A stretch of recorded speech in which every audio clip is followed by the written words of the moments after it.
being a pure entrepreneur is probably the hardest job in the world. The biggest gap in the world is not about how many founders start companies, but how many great people with great ideas don't even act on it because of all these limitations. My mission is to not be just a dollar billionaire, but a billionaire from the lives that I can impact throughout my career. Welcome to the Build to Last podcast. I'm your host, Ethan Ko. My guest today is Earl Valencia, an entrepreneur from the Philippines and founder of Plentina, a buy now, pay later startup that raised $5 million in funding and eventually culminated in a successful exit. Before that, he's had an illustrious career at places like Bridgewater and Scwab. Today, we talk about his latest book, Startup Mindsets, and what it takes to succeed in emerging markets. Awesome. So thanks so much for joining me, Earl. Really excited to hear more about your experiences and what you've done. I think we can both agree you've had a pretty wild career. And looking at your LinkedIn experiences as well as reading your book, I see this kind of centrality / this trend, which is your fascination with emerging markets. And I wanted to know, just to get things started, what is it about emerging markets that you find so interesting? Yeah, so I think in emerging markets, it's both, a blessing and a curse, right? And from a blessing perspective, is that you just have so much potential growth in the future, right? So you have emerging markets like, Philippines or in Africa, where you can imagine that it's standard to have 5 to 10% GDP growth per year. And then most of them also have a very young population, right? So if you think about how to impact the world, like these are the types of areas where you can impact the most in your life right now, right? And then the other flip side though is that there's just so much opportunity still to make change, right? Imagine, let's say, in a more developed world, like in the UK or in the US, there already might be infrastructure for you to do certain things. Build an e-commerce store, maybe internet that's already there. There's no such thing as energy poverty or even light poverty. But in emerging markets, there's just so much opportunity still to make this impact, right? So that's kind of why I'm really excited and passionate about it, just because I think one of my mission is to not be just a dollar billionaire, but maybe a billionaire from the lives that I can impact, throughout my career. Awesome. Yeah. And in your book, you talked a lot about your motivations for why it is you want to start companies. And you talked a lot about, making a big impact. And I actually have a question about that because I find that a lot of founders nowadays, and, in my first year of university, I was into, I was one of those guys who wanted to start a tech startup. But to be honest, I was more interested in the identity of being a founder rather than actually making impact. I have a question for you, which is, do all people who want to start startups, do we all need to have virtuous intentions? Do we all need to have to make an impact? Or can there be that little ounce of, I'm doing this for the money? Can I get your thoughts on that? Yeah, and in my book, Startup Mindsets, I touched a little bit on this.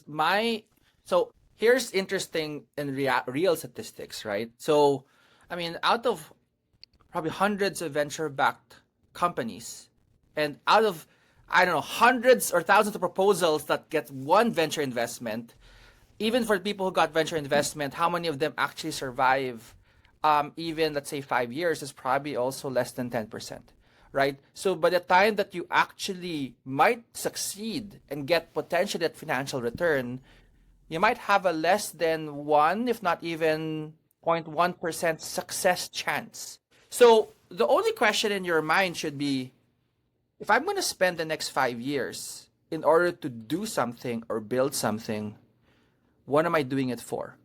Is the question you have to ask yourself. So if you do it for chasing the money, and to be honest, because trends change, right? Like it was crypto or NFTs, whatever, a couple of years ago. Obviously now Bitcoin's above 100K. So maybe people are, crypto is correct. It was obviously fintech. Maybe it's AI now. Hypes change, but then typically why you want to start a company does not change. It's how could change. Right? That's the only thing that I'm trying to challenge people in the book that I wrote is if you know that the probability of success is so small anyway, you should really be intrinsically motivated, not extrinsically motivated, right? Inside of you. You have to be motivated to solve something because once you get a venture capital investment, it is not your company anymore. Even if you give away 1% of your company to someone else, that's not your company anymore. Thus, it's going to be at least a 3 to 5 year commitment to keep on going. Right? So if you're not, oh, I don't want to do this anymore, it's kind of not, I mean, it's not possible you could do it, but it is very difficult to be like, I took venture money and after 1 or 2 years, I'm gone.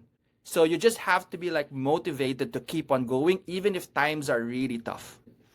Okay, yeah. No, that makes a lot of sense. But there's still this thing in me where when I hear people talk about being mission driven, and it's great to have virtuous intentions, it's great to be intrinsically motivated, as you say. I can't help but think of like the effective altruism movement where you have like, I mean, in my eyes, Mm-hmm. the most prominent speaker about on this movement was Sam Bankman-Fried of FTX. Yep. And we all know how that worked out. And so how do you distinguish, I guess, when someone's doing it because they're genuinely intrinsically motivated versus someone doing it because their status, they're motivated by status, and then they kind of try to map intrinsic motivation, so to speak, Yeah. onto that status. They see a problem everyone wants to solve. Like, I'll be the guy to solve that problem. But then they can go on social media. They can talk about, I'm passionate about solving the world hunger, for example. How would you go about thinking about that? Yeah, so I think there's a couple of steps, right? So for me, when I was in venture capital, right, like how do I see if this person really wants to solve a certain problem? It's about consistency, not necessarily the past couple of years, but typically in their life, right? So if you kind of look at a founder, you kind of have see like what part of their background or their life experience motivated them to do a certain action, right?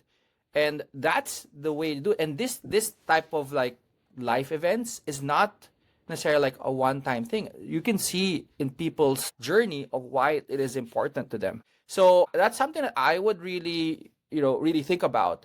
And this is like the unfortunate situation that we have today, right? Like where people are building companies, but then masking it in this area that, we're gonna change the world. And that's fine. You can change the world through efficiency to others, but you can just be honest about it, right? Like I'm here in order to make e-commerce better. You don't have to say because I'm gonna, change, a million people's lives through commerce, right? I mean, that's also okay, right? You write on your mission statement, but it's also okay to say, why am I doing this? Because I just like to make sure the world is more efficient. That's also okay.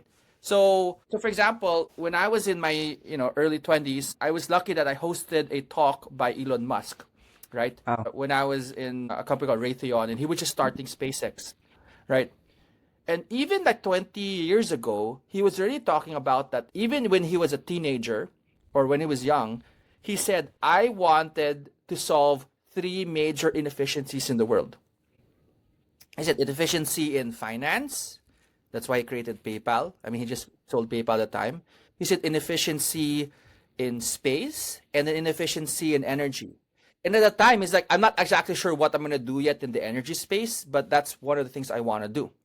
Right? So imagine that, right? He was not yet the richest person in the world 20, 25 years ago. Maybe he was the guy that sold PayPal, yes, but he wasn't in the top whatever, like even probably 500 richest people in the world. But even at the time, he was already telling people what he wanted in the world and why he wanted to do it. So those are the types of things that I'm trying to see. Do you have that in you, right? Like, again, because it is not an easy, being a pure entrepreneur is probably the hardest job in the world. It's the hardest job in the world. Like, I thought investing in entrepreneurs was hard. Yeah. Being an entrepreneur and going all in is probably the most difficult decision you have to make in your life. Because if you're really smart, you can just work for, a finance company, a hedge fund, a tech startup. You can work for a big tech, right? I mean, they pay really well. Why would you go through the suffering of starting a company? Not there, but what is that for, right? It's kind of something that you have to really ask yourself. Yeah. Now, I actually have a question because, your experiences, you worked at Bridgewater, top hedge fund, worked as a managing director at Charles Schwab. and then moved to found your own startup, Plentina, and you raised $5 million. And I actually have a question based off of the people you've met from being, and you've also worked, in venture capital somewhat with idea space, right? And I have a question about top performers in the startup world versus the hedge fund world. And like, hedge funds slash even just traditional, like just big corporations. Are the top performers in both those two worlds the same? Do they have similar skill sets? And based on your experience, what's that like?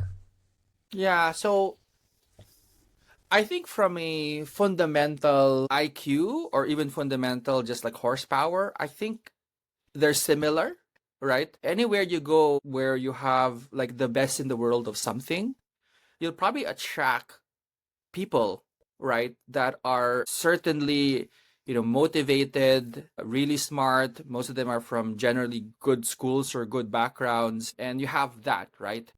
From the tech and startup world, maybe more of the startup world, you have people that are maybe just a little bit more tolerant for risk in order for them to be part of solving something that could also be important to them, right? Or maybe they're just interested to go on a ride, right? Like basically like a hockey stick or a rocket ship, right? And not everybody, so this is something that I've learned now that I'm a bit older, right? I thought everybody would love to work in a rocket ship, right? I thought everybody would want to work, let's say, I always ask this question when I was in the headquarters of Cisco, which is a big tech company. I was in the internal venture team where we created new companies from scratch inside of the company, right? I'm like, why doesn't everybody want to work here? Like, this is so awesome, right? I realized very quickly now that I'm in my like 40s and I'm also now back in big tech, not everybody likes chaos, right? Not everybody likes uncertainty. And you'll find that that's more of a commonality between, let's say, someone who works or founds a tech startup and someone who works in an internal venture team or a new small project inside of a company, right? Like that's the type of thing that you would see. Will I see that also, let's say, in the finance sector and hedge funds? Maybe, but I'm not sure, right? For sure, they have potentially a tolerance for risk, but ultimately they're playing with other people's money. So yes, they can lose, kind of their potential carry, but will they be interested to do that? There are obviously startup hedge funds and like new teams within these like new thesis of building out things inside of these private equity or hedge fund world. That's also the same, but that's not necessarily as common, especially for people who went up the ranks in finance for like say 15 years. Like I think they also want to optimize not to have chaos, right? I mean, to be honest with you, right? Yeah. One of the things you also talked about in the book, and you've touched on it a little bit now, is the thing of, well, I'm kind of paraphrasing, but it's analyzing sort of the expected value of your decisions. So, with a startup, maybe the chance of success is quite low, but you also have the chance of a moonshot where, you build something that not only, creates a lot of wealth for you and your investors, but can truly impact society. And it's actually something I recall Jeff Bezos talking about, where if you're given a bet with a huge expected value, even if the probability of success is low, you should take that bet any day. But my question for you is, let's say you have someone who's very passionate about solving a problem. Let's say he's 50 years old, he's worked in an industry for a while, he's got a wife and a couple kids, right? Even if the expected value is really high for solving a particular problem, he understands the problem well, he has access to capital because he's done so well in that industry. Is it really a decision he should make to, risk his house, risk his family's livelihood, in spite of that hugely positive expected value? Well, to be honest, if you're entrepreneurial, you'll know it, right? Like if you want to create things from nothing, that is just inherent to you.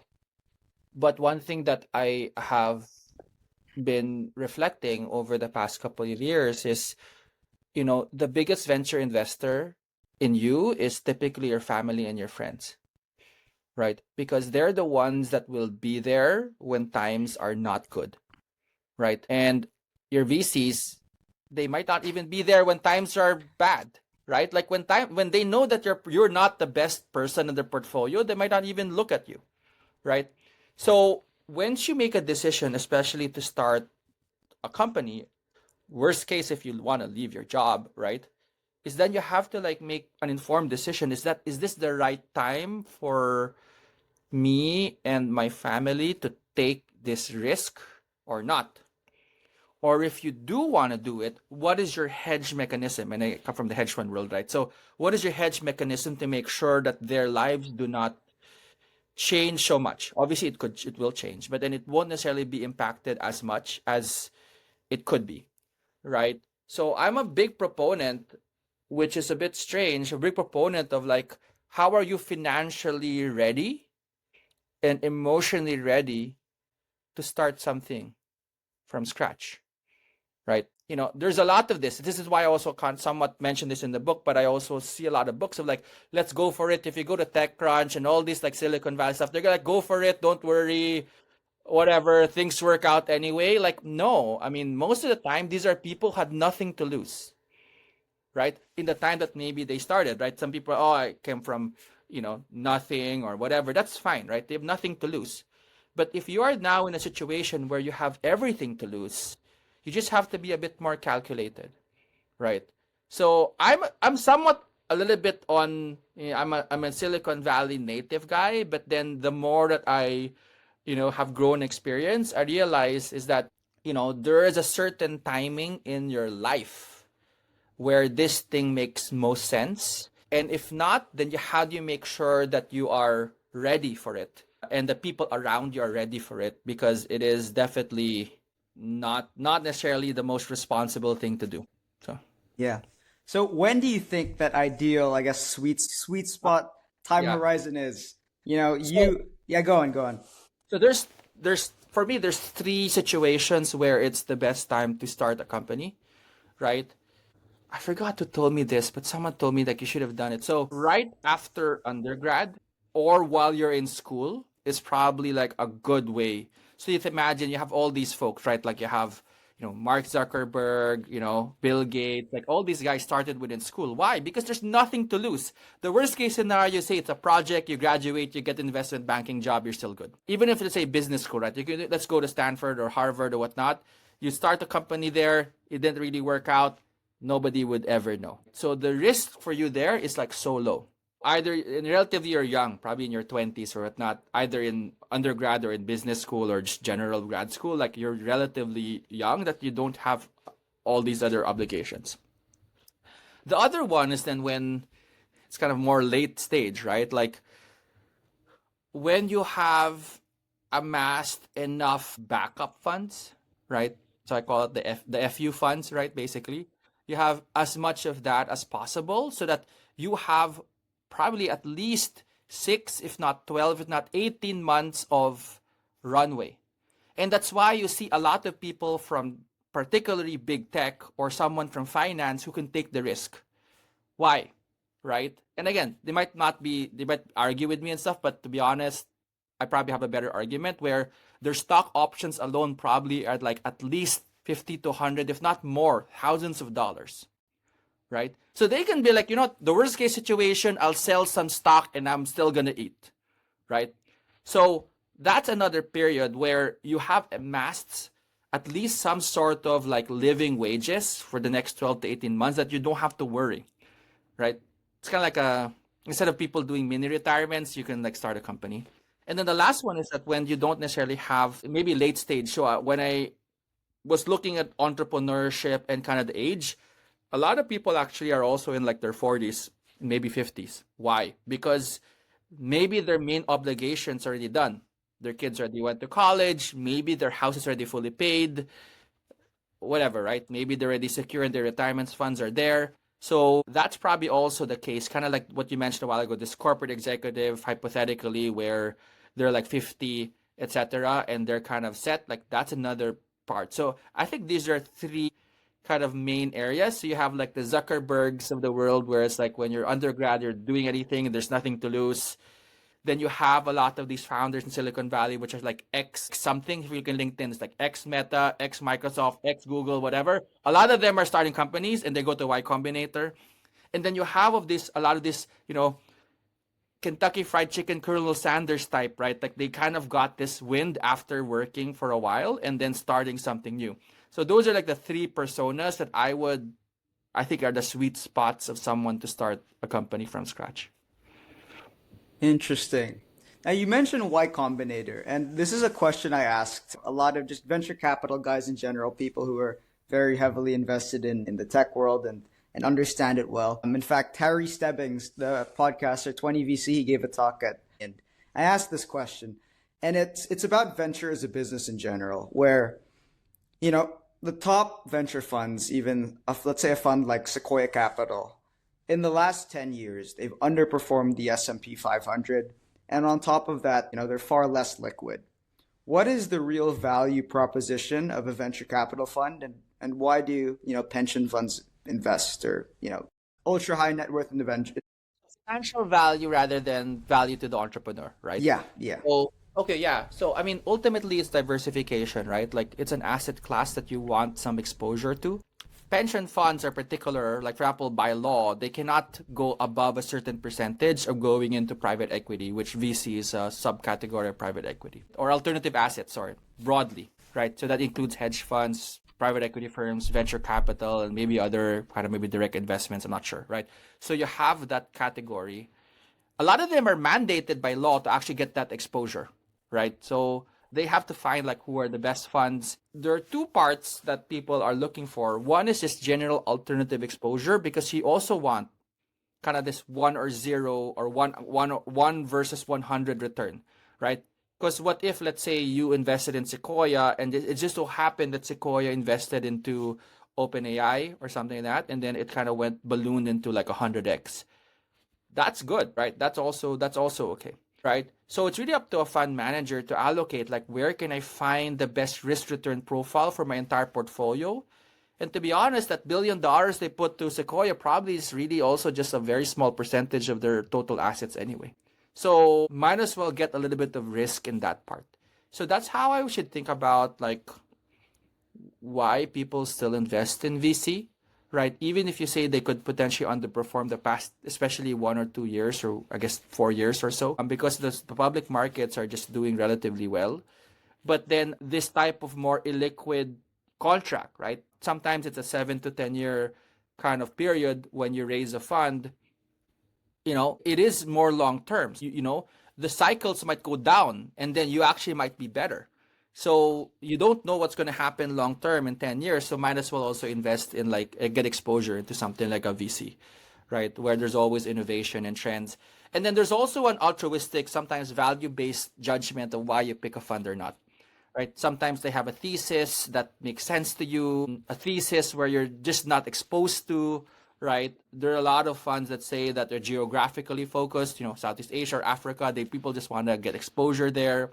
Some of them are value-based, like I want to make sure we fund, um, you know, energy startups because my whole family office or fund of funds or family offices basically say, oh, all of our kind of families believe that the future is like carbon neutral or something. So then you kind of have and invest into VC funds related to climate tech, right? So there is many reasons why someone wants to invest in a fund, and it's not sometimes purely financial, right? Okay. Yeah. I have a question about you working at Bridgewater, and not just Bridgewater, but from Bridgewater, I think you worked at Dell also, Cisco, Charles Schwab, and what was it like making the jump from there to raising money, starting your own startup in Plentina? How was that like, and what were the lessons you took from working at, namely the finance side? I'm lucky that I had exposure to probably some of the best founder funded, what I call is like the OGs of fintech, right? So the kind of the old guard of fintech, and probably the winners, the best winners in the world for fintech during their time when fintech was not even a term. So, for example, Ray Dalio in the 70s said, how can we use computers in order to optimize, public investment decision making, right? And thus they built, and one of the pioneers of algorithmic investment, right? Now, obviously, maybe that's a little bit easier to build the algorithmic hedge fund. But imagine in the 1970s, like just the concept alone, like people made investment decisions based on gut feel. And to be honest, a lot of portfolio managers until now, they say, oh, I'm awesome because I made the call. in Bridgewater, like in algorithmic hedge funds, like no one person says, I made the call. Like the algorithm will help you make the call. So obviously they start, I think there was a story where in the principles book where it's like, Ray Dalio started with a 10 to $15 million, and then now it's what, 100 or 150, maybe even $200 billion. I'm not sure anymore. So imagine in 20 years, like the asset base went to like thousands X, right?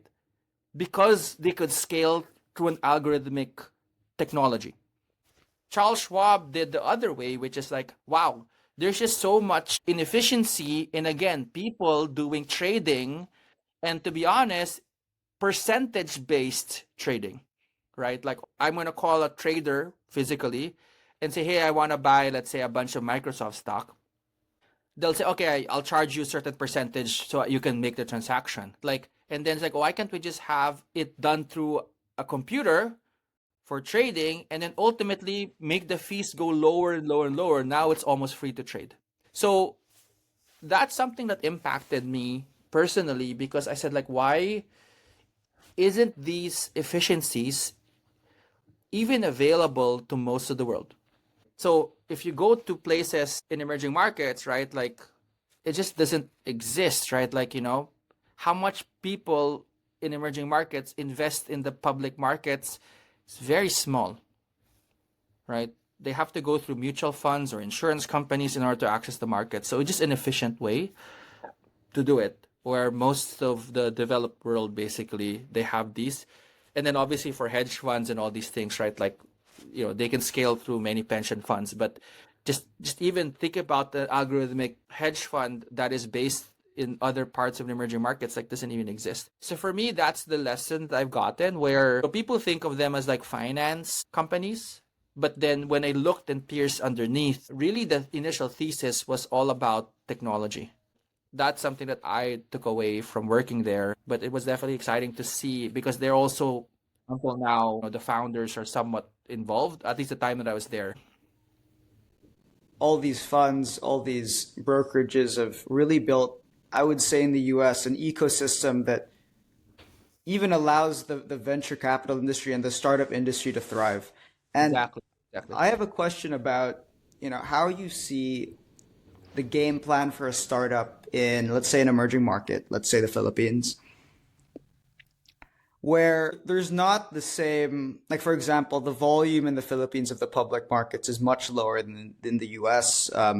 There's, I don't think there's been really any real winners of, startups where they've IPO'd and raised a ton of money from the public. What is the game plan or exit strategy for a startup based in the emerging markets? It's all about market, right? Like how big is the market? Not necessarily from a people perspective, from a dollars perspective, because, money is like water, right? Like it flows to the most efficient and highest opportunity, regardless of where it is in the world, right? So, ultimately, what you have to do if you are a entrepreneur that is either focused in emerging markets or are in emerging markets is think about, like, how do I build out a plan in order for me to address a large portion of, let's say, a population, and then can back it up with the potential TAM, right? Like, really, what is the addressable market from a dollar perspective? And now, if you think this way, you realize very quickly that being only a one country player is going to be very difficult, right? So if you're working, let's say, in Philippines, like a lot of people say, oh, pan Southeast Asia, that's also fine. But then you have to think, are there other markets that are more adjacent for this particular specific service that I have, right? So I would say you should think that way and then think bigger beyond your specific border, unless particularly like your specific technology makes sense because it's a consumer population play, right? For example, Jollibee in the Philippines, like it's a consumer, kind of middle to bottom of the pyramid play, right? Or, consumer packaged goods or whatnot, right? That's why it works well in large markets, right? Like large population markets. But most of technology doesn't necessarily work that way. So you have to think of like, what are the other markets where I can quickly expand to in order for me to expand my target addressable market? it is more difficult because in places like the US, I mean Europe in particular is the same, right? At least you have cultural differences, but then from a currency, maybe even from a market perspective, you can go to Amsterdam and then launch potentially like next year, maybe in Germany and stuff. And I think from a regulatory perspective, it's common. In the US, it's even more simpler, right? Like where you can start, let's say in New York, and then expand to 50 states afterwards. And each state is like a country, right? In the US. And how did you apply these framework of thinking in analyzing what markets can I go after? How did you apply that to what you did with Plentina? And just I guess you could also give us an overview of what Plentina is, what it is now, and where you see it going.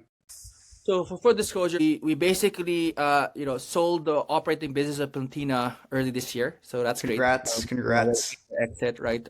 So but in late 2019 or so, we had this initial thesis that maybe data, we're kind of ahead of the game a little bit, like data and AI and algorithms potentially unlock financial services and financial access in particular in emerging markets, right? So we came in to realize that there's a big treasure trove of data that is unutilized in emerging markets that is larger than the banking system footprint, and that data was retail purchase data. So with that, we went to the market. We basically got a partnership, let's say, with 7-Eleven in the Philippines, large malls, airlines, etc., and looked at their loyalty program and built alternative credit scores on top of that. And then we built basically a finance business, kind of like a credit card app, but it's not a credit card, but basically like you kind of have a buy now pay later app that attached to like our credit system. So we basically scaled that up into Philippines, and then we basically expanded it into Vietnam, and then we're kind of think about like should we expand some more. There was a little bit of a correction on the credit markets, right?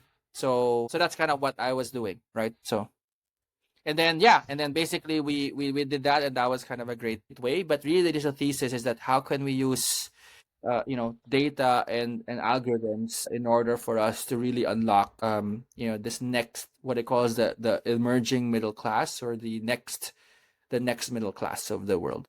Yeah, yeah.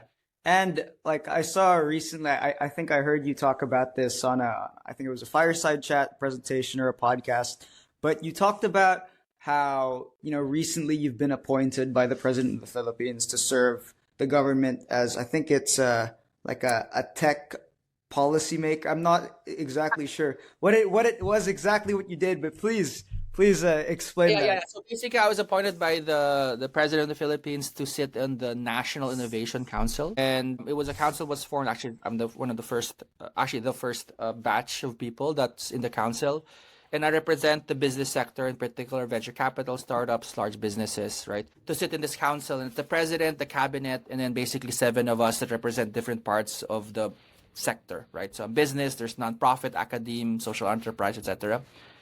And our goal there is to create, really a innovation environment for a country like the Philippines. And just by scale, it's about 110, maybe now 120 million people. And how do you basically build out that framework for the country in order to unlock innovation, to hopefully solve the problems of the country, right? So it's more of a policy making body. I thought I was implementing, like, I'm going to build all these things that but then I realized very quickly like how important it is to get the policy right, and then the rest will follow. So that's one thing that I was doing. So for example, we're reinventing banking law to unlock more assets from the banks to invest into innovation-driven enterprises. And then I also was appointed a couple of months ago to chair kind of the equivalent of a presidential innovation award, right, for the country. So I think we kind of just announced that a few weeks ago, and then we're gonna go all in next year as we announced basically the National Innovation Prize for the Philippines. I have a question because you're very busy, like full-time job. You're in the U.S. You're working quite hard, and I'm sure there's a lot of projects you're also planning on doing. But this seems to be something that's a very big commitment. Why say yes when I guess the financial gain is not really there? So again, it all boils down to consistency and the mission, as I mentioned to you. And when we started this whole podcast, exactly what I said, right? Like, My goal is to, hopefully impact hundreds of millions of people's lives, if not billion people's lives within my lifetime, right? And I wasn't sure. So when I got this basically appointment letter, I was even debating with my family and stuff like, should I do this? Should I not do this? And then my wife said, okay, you should think about this and talk to your dad. So I talked to my dad, and my dad said something very interesting, right? Like, if you're given a chance to help, you know, hundreds of millions of people and their daily lives, like, why not do it, right?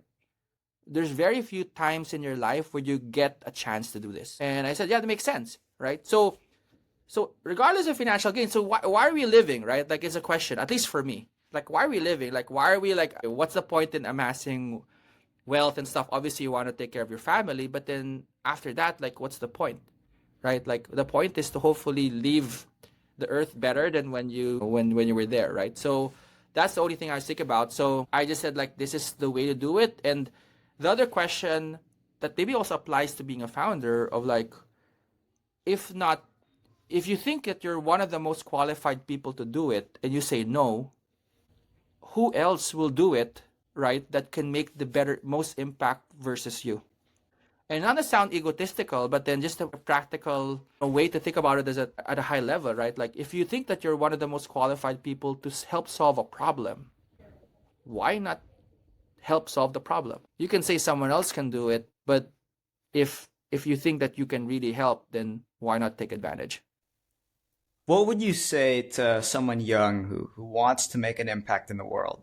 And this goes back to, I mean, this boils down to, the culture we live in for young people. In the book, you talked about how if you want to be a great founder, you have to figure out what your superpower is and what your kryptonite is. And ideally, you want to 100x, go all in on your superpower and get someone else to do what, all your weaknesses. Now, I find that a lot of young people nowadays and feel like they don't have the skill set.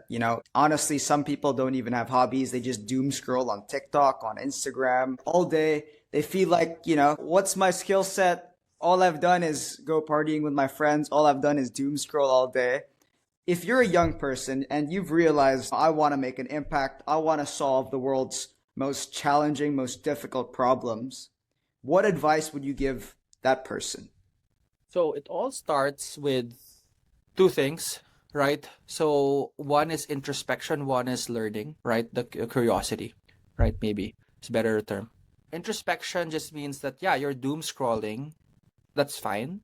But then, interesting enough, is you'll probably gravitate into certain topics while you're researching on the web or in your phone of certain things that you realize, like, I'm just generally drawn to this, right?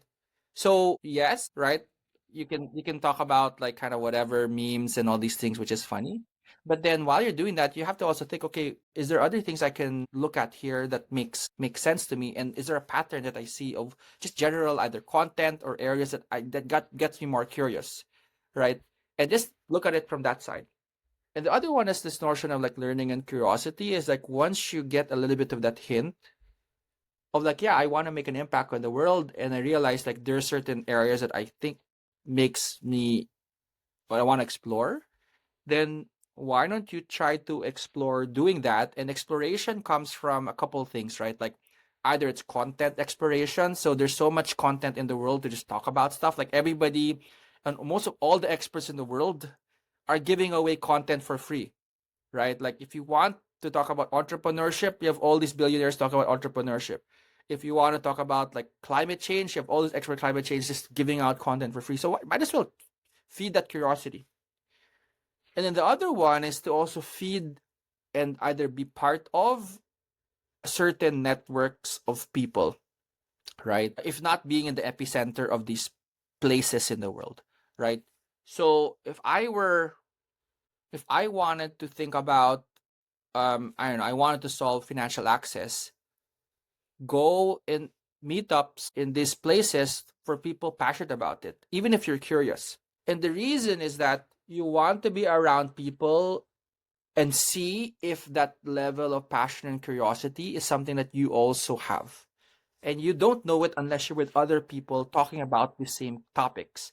Actually, in school is the best time to even explore this, right? Because you're like, oh wow, like I want to think about, I don't know, sustainability club or something. There's probably something there. And if it's not there, then you build it out, right? You make a club, you make a community, you make all these things. And to be honest, post pandemic, everyone is just hungry for community now, physical community.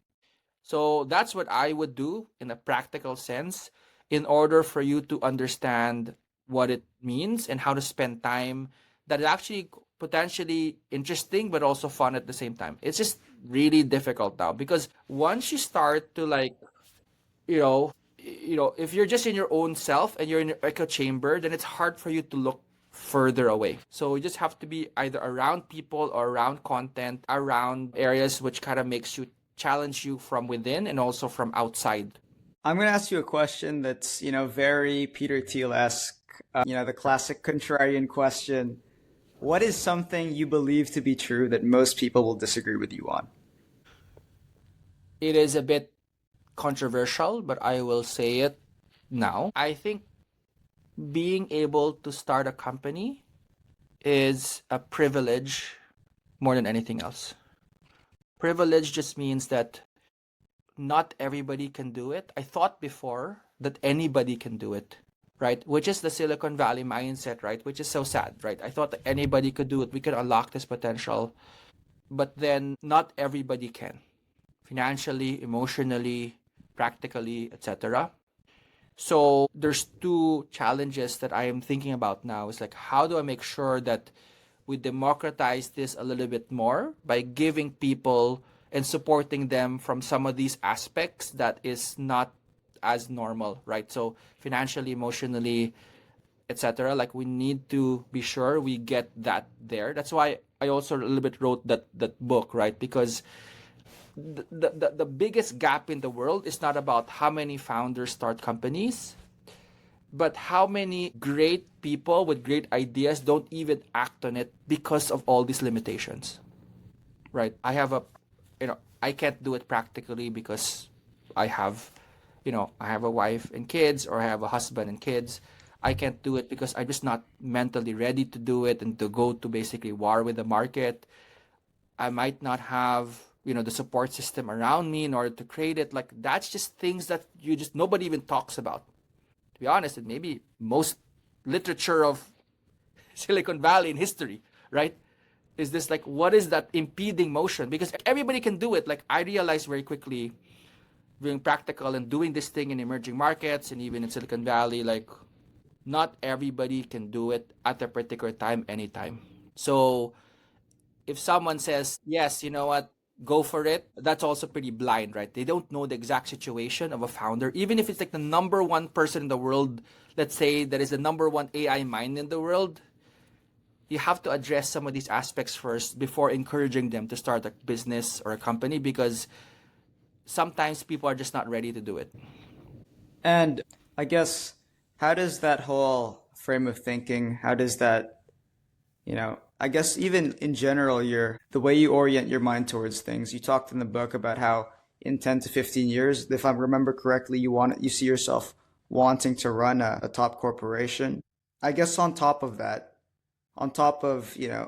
job wise, what impact do you want to be making in the world? Do you hope to accomplish rather in the next 10 to 15 years?